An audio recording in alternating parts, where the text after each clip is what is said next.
नमस्कार दोस्तों, वंदे भारतम में आज एक गहन विषय लेकर आया हूँ। कुछ दिनों पहले उत्तर प्रदेश के हाथरस में जो घटना हुई, एक युवती पर कुछ नराधमों ने मिलकर बलात्कार किया। उसके बाद उस युवती की मृत्यु हो गई।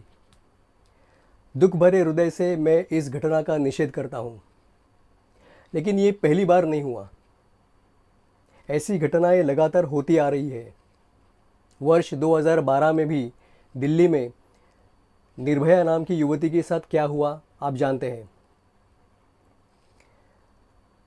भारत जैसी पुण्य भूमि, जहाँ महिलाओं को, स्त्रियों को माँ सरस्वती, शारदा, लक्ष्मी और दुर्गा का पूजनीय रूप माना जाता हो, उस भूमि पर बलात्कार जैसी निर्घृण घटनाएं हो रही है आज भी, तो ये हमारे लिए लज्जास्पद है, समाज के लिए। भारत पर आक्रमण करने वाले बाहरी आक्रांताओं ने भारतीय समाज पर जो बर्बरता लादी, मंदिरों को तोड़ना, धन संपत्ति लूटना, लोगों की हत्याएं करना और महिलाओं पे बलात्कार करना, जो आज भी हो रहे हैं, फिर मन में विचार आता है कि इतिहास के वो दरिंदे मरे कहाँ हैं? वो तो आज भी जिंदा है। और ऐसी प्रवृत्तियां अगर आज भी जिंदा है तो प्रश्न ये उठता है कि हर दशहरे को हम कौन से रावण का दहन करते हैं।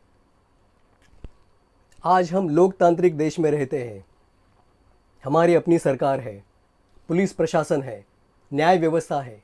उसके पश्चात भी ये घटनाएं लगातार हो रही है, जो ये दर्शाती है कि हमारे देश में बलात्कार जैसे अपराधों का दंड बिल्कुल प्रभावशाली नहीं है।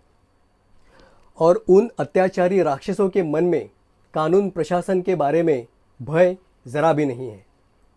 ये भय, ये डर जब तक उनके मन में आता नहीं, तब तक ऐसी घटनाएं नित्य होती रहेंगी। हमारा देश ऐतिहासिक घटनाओं से भरा पड़ा है, जिसे हम कुछ न कुछ सीख सकते हैं अवश्य। दुर्भाग्यवश हमने हमारे इतिहास को एक कथा के रूप में सुना और छोड़ दिया, कभी कुछ सीखा ही नहीं।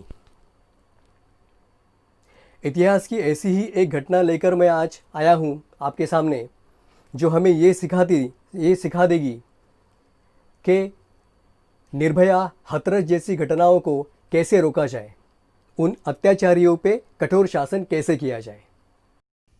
ये घटना है 16वीं शताब्दी की।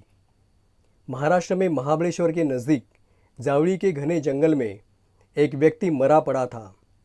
जावड़ी के उस समय के शासक चंद्रराव मोरे के संदर्भ ग्रंथ के अनुसार उस व्यक्ति का नाम था रंगो त्रिमल वाकड़े। ये रंगो त्रिमल पिछले कई दिनों से उस घने जंगल में छुपा बैठा था और बहुत डरा हुआ था। वो भय इतना भयंकर था कि रंगो त्रिमल को किसी जंगली जानवर ने नहीं, बल्कि उसके खुद के डर ने ही मार डाला, संभवतः हृदय आघात से।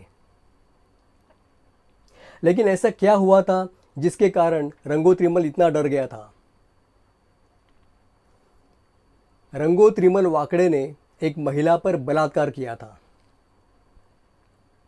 और जिस प्रांत में यह घटना हुई, उस प्रांत के शासक थे छत्रपति शिवाजी महाराज, जिनके हिंदवी स्वराज्य में महिलाओं का स्थान जनान खाने में नहीं, बल्कि मंदिरों में हुआ करता था। और महिलाओं को शीले भ्रष्ट करने वाले हाथों को चीरने में शिवाजी महाराज की तलवार बिल्कुल नहीं कतराती थी।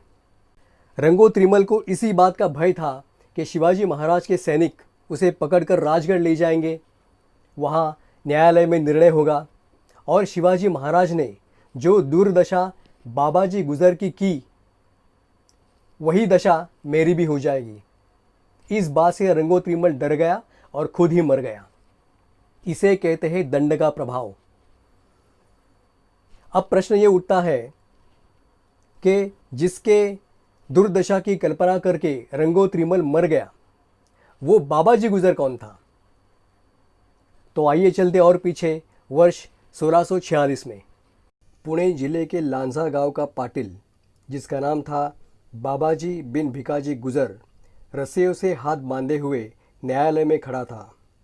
ऐतिहासिक संदर्भ के अनुसार बाबाजी ने एक महिला के साथ बदअमल किया था।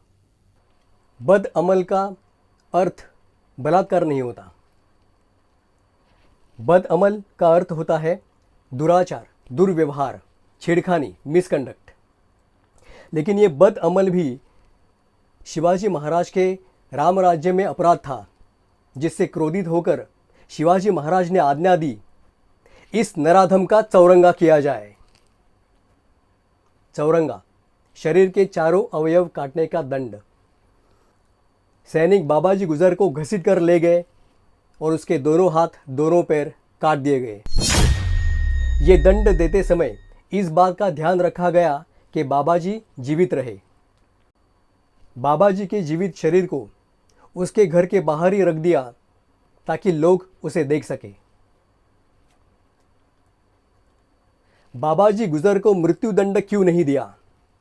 राजमाता जिजाऊ मां साहेब के इस प्रश्न पर शिवाजी महाराज बोले, मां साहेब, निसंदेह बाबाजी गुजर का अपराध मृत्यु दंड के लायक ही था, लेकिन उसे जीवित रखकर हमने समाज के सामने ये उदाहरण रख दिया कि बदअमल जैसे अपराधों का परिणाम कितना भयंकर होता है। जी हाँ, बाबाजी बिन भिकाजी गुजर की अवस्था भयंकर थी। ना ही वो मरा था और ना ही ढंग से जी पा रहा था। आते जाते लोग जब भी उसे देखते तो वो लोग अपराध के प्रति भयभीत हो जाते और उसी भय के चलते कुछ वर्ष बाद रंगोत्रिमल वाकड़े मर गया। इसे कहते हैं छत्रपति शासन। समाज हित में इतना प्रभावशाली निर्णय देने वाले शिवाजी महाराज की आयु थी मात्र 16 वर्ष। एक और ऐतिहासिक घटना का उल्लेख करना चाहूँगा।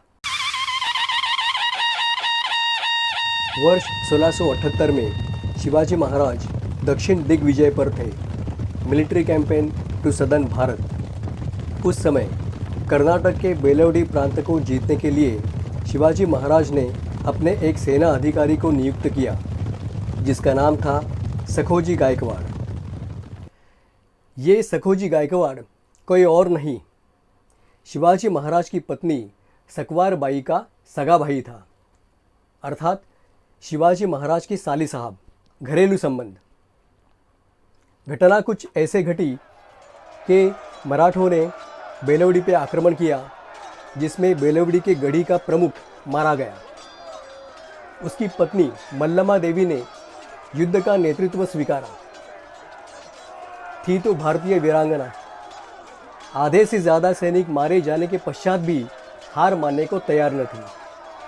कड़े प्रयासों के बाद सखोजी गायकवाड़ ने बेलवडी की वो गढ़ी जीत ली और मल्लमा देवी को बंदी बना लिया। उसके बाद कुछ घटना हुई। जीते हुए प्रांत का निरीक्षण करने शिवाजी महाराज जब बेलवडी आए, तब उन्हें उस घटना की वार्ता मिली, जिससे वो क्रोधित हो उठे। सखोजी ने मल्लमा और उसके कुछ महिलाओं के साथ दुर्व्यवहार किया था, बदअमल। अब शिवाजी महाराज के सामने एक तरफ मल्लमा देवी थी जो पराई थी, तो दूसरी तरफ थे सखोजी गायकवाड़, राजा जी के संबंधी। क्या लगता है आपको, राजा जी ने क्या निर्णय दिया होगा? जनता सर्वतोपरि मानने वाले कर्तव्य कठोर शिवाजी महाराज ने आज्ञा दी कि जिन आंखों से सखोजी ने महिलाओं पे एक बुरी नजर डाली, वो आंखें फोड़ दी जाए। तपती हुई गर्म सलिया डालकर सखोजी गायकवाड़ की आंखें फोड़ दी गई। जो हाथ महिलाओं के पल्लू पर पड़े वो काट दिए गए।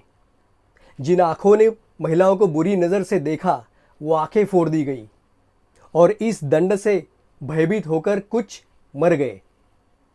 ये था शिवाजी महाराज का छत्रपति शासन। और ऐसे कठोर शासन की आज हमारे देश को आवश्यकता है, जिससे इस देश की महिलाएं सुरक्षित रह सके, जैसे वो शिवाजी महाराज के हिंदवी स्वराज्य में थी। आशा करता हूँ कि इस ऐतिहासिक घटना से आज हमें कुछ सीखने मिला। आज पूरे भारतवर्ष में नवरात्रि का उत्सव मनाया जा रहा है। उसी माँ दुर्गा के अंश को, अवतार को, अर्थात महिलाओं को संपूर्ण सुरक्षा प्रदान करके हम सही अर्थ में दुर्गा पूजन का प्रारंभ कर सकते हैं। इसी आशा के साथ इस विषय को समाप्त करता हूँ। जय भारत।